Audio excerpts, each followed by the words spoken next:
अस्सलाम वालेकुम दोस्तों, जैसा कि आप लोग जानते हैं कि कनाडा और इंडिया के दरमियान कशीदगी आए रोज़ बढ़ती जा रही है। ये कशीदगी एक खालिस्तानी सिख रहनुमा के कत्ल के बाद कनाडा के हाथ इंडिया के खिलाफ आए सबूतों की वजह से बढ़ना शुरू हुई। ताकत के नशे में चूर एक इंडियन मेजर ने बयान दिया है कि आज हमारी आबदोज़ें हिंदुस्तान से जाएंगी और कनाडा पर न्यूक्लियर हमला कर देंगी। अब इस मसले को मंतकी इंजाम तक पहुंचना चाहिए, इसे दरमियान में नहीं छोड़ना चाहिए। कनाडा में भारत की जानिब से सिख रहनुमा को कत्ल किए जाने के बाद दोनों ममालिक के दरमियान तनाव में रोज बरोज इजाफा हो रहा है और बात अब न्यूक्लियर हमलों की धमकियों तक जा पहुंची है। कैनेडियन वजीर आज़म जस्टिन ट्रूडो ने पीर को बताया था कि उनके पास सिख रहनुमा हरदीप सिंह नज्जर के कत्ल में भारतीय एजेंसी के मुलव्वस होने की नाकाबिले तरदीद शवाहिद मौजूद हैं। नई दिल्ली ने शदीद नाराजगी का इजहार करते हुए इस बयान को मुस्तरद कर दिया था। भारतीय हुकूमत ने 19 सितंबर को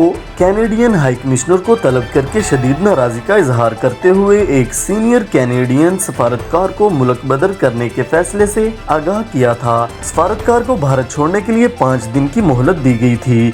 अमेरिका ने भी जुम्मे को एक बयान में भारत से मुतालबा किया था कि वो सिख रहनुमा के कत्ल की तहकीकात में कनाडा से ताउन करे। अमेरिकी वजीर खारजा एंटोनी ब्लिंकन ने जुम्मे को प्रेस ब्रीफिंग में कहा था कि वजीर आज़म ट्रूडो की तरफ से लगाए गए इल्जामात पर गहरी तशवीश है। ये जरूरी है कि हिंदुस्तान कनाडा के साथ तहकीकात में ताउन करे। हम जिम्मेदारों को जवाबदा देखना चाहते हैं।